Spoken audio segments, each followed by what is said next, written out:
12 గంటల పాటు శ్రమించి అరుదైన చికిత్స చేసినట్లు Visakhapatnam MGM health care 7 hills hospital cardiothoracic vascular surgeon doctor G V Ramanakumar తెలిపారు.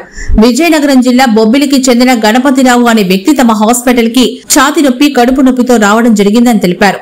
వైద్య పరీక్షల అనంతరం గుండె నుండి శరీరంకి వెళ్లే రక్త నాళాలు చీలిపోయినట్లు గుర్తించామన్నారు. 12 గంటల పాటు శ్రమించి చీలిన రక్త నాళాలకి ఆపరేషన్ చేశామని తెలిపారు. 18 నుంచి 30 డిగ్రీలు వచ్చే విధంగా కూలింగ్ ప్రాసెస్ చేసి రక్త నాళాలు రీప్లేస్ చేశామని తెలిపారు. భవిష్యత్తులో మెదడుకి ఎటువంటి సమస్యలు రాకుండా ఆపరేషన్ చేశామన్నారు. ఇప్పుడు గుండెకు రక్తం పంపింగ్ చాలా బాగా అవుతుందని అన్నారు. పేషెంట్ నడుచుకుంటూ ఇంటికి వెళ్లారని అన్నారు. ఎటువంటి చెడు వ్యసనాలు లేకపోయినా షుగర్ పెరగడం ద్వారా ఈ పేషెంట్ కి ఈ సమస్య వచ్చిందని తెలిపారు. దివాశిష్ పాణిగ్రాహి కార్డియాక్ అనస్థీషియాలజిస్ట్. అయితే రీసెంట్ గా మాకు ఒక వెరీ అన్యూజువల్ కేసు ఒకటి ప్రజెంట్ అయింది. పెరిఫరీ నుంచి బొబ్బిలి నుంచి పేషెంట్ వచ్చారు.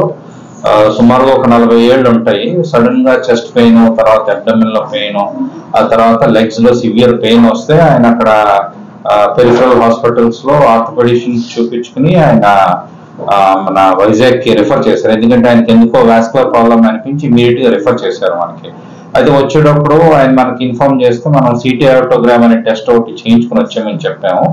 రాగానే మనం అనలైజ్ చేసింది ఏంటంటే ఆయనకి గుండె నుంచి శరీరానికి వెళ్ళే రక్తనాళాలు ఏవైతే ఉన్నాయో అవి మొత్తం ఆరిజిన్ నుంచి చివరి వరకు కాళ్ళకి వెళ్ళే వరకు చీలిపోయినాయి. ఆల్మోస్ట్ పొరల మీద చీలిపోయినాయి.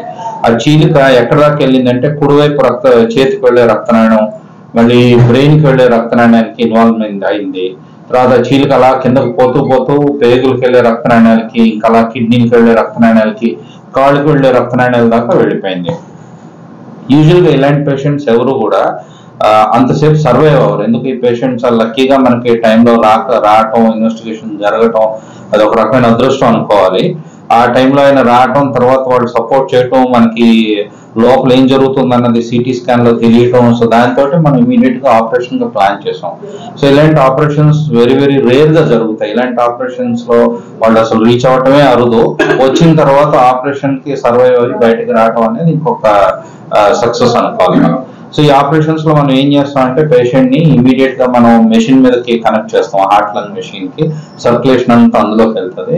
అయితే ఇప్పుడు మనం చేయాల్సిన రిపేర్ ఏంటంటే ఎక్కడెక్కడైతే ఇవి పొరల కింద చీలుకుపోయినాయో మొత్తం రీప్లేస్ చేయాలి. ఆ ట్యూబ్ మొత్తం అది ఎక్కడి నుంచి అంటే హార్ట్ నుంచి బ్రెయిన్ కి వెళ్లే రక్తనాళానికి, కుడి చేతికి వెళ్లే రక్తనాళానికి, మిగతా శరీరానికి వెళ్లే రక్తనాళానికి.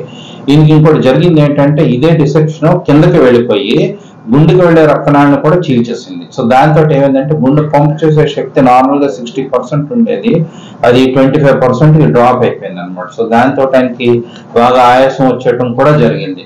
సో ఇవన్నీ మనకి ఏంటంటే చాలా షార్ట్ స్పాన్ లో డిస్కస్ చేయటం, మన ఎక్స్పర్ట్ కార్డియాలజిస్ట్ భాస్కర్ గారితో డిస్కస్ చేయటం, ఆయనతో ఏమేం చేయాలా, ప్రొసీడ్ అవ్వాలి మేము ప్లాన్ చేసుకోవడం, బ్లడ్ అరేంజ్ చేసుకోవడం జరిగింది. సో ఈ ఆపరేషన్ మొత్తం మనకి ఆల్మోస్ట్ థియేటర్ లోపలికి వెళ్ళి మళ్ళీ బయటకు వచ్చేసరికి 12 hours పట్టింది ఆల్మోస్ట్ ఈ ఆపరేషన్ కి. సో లోపల తీసుకెళ్ళిన తర్వాత మనం ఏం చేస్తాం అంటే patient first heart lung machine connect చేసి దాని మీద సర్క్యులేషన్ స్టార్ట్ చేసి అప్పుడు మనకు లోపల అసలు ఏమేమి ప్రాబ్లమ్స్ ఉన్నాయి, మనం బయట చూసింది లోపల ఉన్నది ఒకటైనా ఇంకేమైనా సర్ప్రైజెస్ ఉన్నాయో మనం ఐడెంటిఫై చేసుకుంటాం. ఐడెంటిఫై చేసుకున్న తర్వాత మనం ప్రొసీజర్ యాక్చువల్ గా స్టార్ట్ చేసింది ఏంటంటే పేషెంట్ అంటే మెయిన్ బ్రెయిన్ ఎఫెక్ట్ అవ్వకుండా ఉండడానికి అండ్ సపోర్ట్ చేయడానికి మనం ఈ కూలింగ్ ప్రాసెస్ చేస్తాం. సో ఇంత కాంప్లెక్స్ ఆపరేషన్స్ అరుదుగా జరుగుతుంది. లక్కీగా మనకి ఆపరేషన్ అంతా బాగా జరిగింది.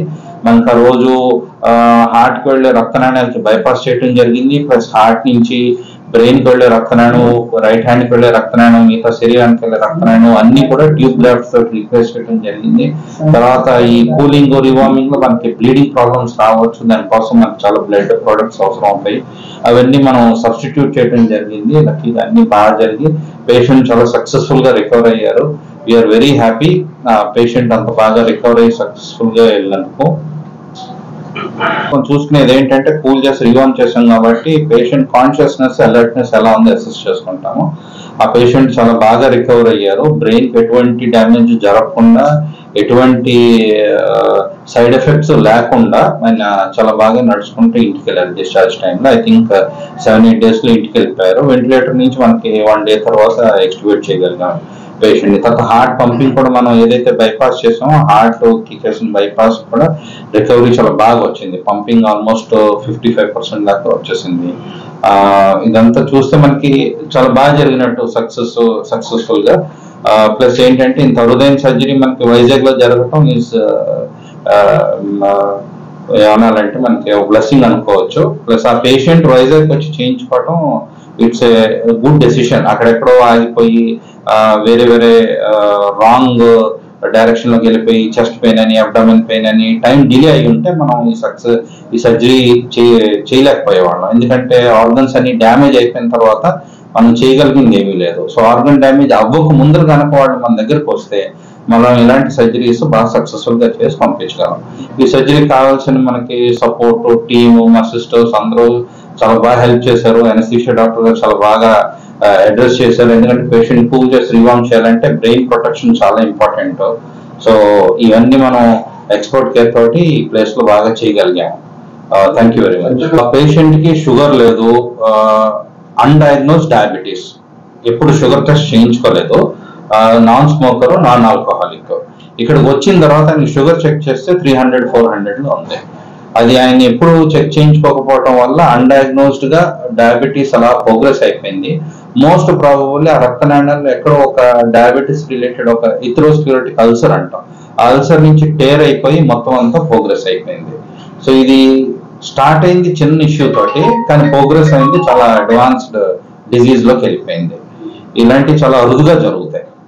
యూజువల్ ఏంటంటే షుగర్ లో బ్లాక్స్ అవి స్టార్ట్ అవి కొలెస్ట్రాల్స్ అబ్నార్మల్ గా వచ్చి దానివల్ల మనకి హార్ట్ అటాక్స్ రావడం జరుగుతుంది. ఈయనకి ఏంటంటే హార్ట్ కి వెళ్ళే రక్తనాళాలు మనం యాంజియోగ్రామ్ కూడా చేయలేకపోయాం, ఎందుకంటే అన్ని చీలిపోయి ఉన్నాయి కాబట్టి ఎమర్జెన్సీలో వచ్చారు కాబట్టి మనం డైరెక్ట్ గా ఆపరేషన్ తీసేసుకున్నాం. ఇన్వెస్టిగేషన్స్ తర్వాత మనం టేబుల్ మీద చూసినప్పుడు హార్ట్ కి వెళ్ళే రక్తనాళాల్లో కూడా ఆయనకి వైట్ కలర్ బ్లాక్స్ లాగా అనిపించినాయి మనకి పైనుంచి చూసినప్పుడు. ప్లస్ గుండెకి వెళ్ళే రక్తనాళాల్లో ఎక్కడో టేర్ కానీ అల్సర్ కానీ ఉంటుంది, అది అలా అలా ప్రోగ్రెస్ అయిపోయి అడ్వాన్స్ అయిపోయింది.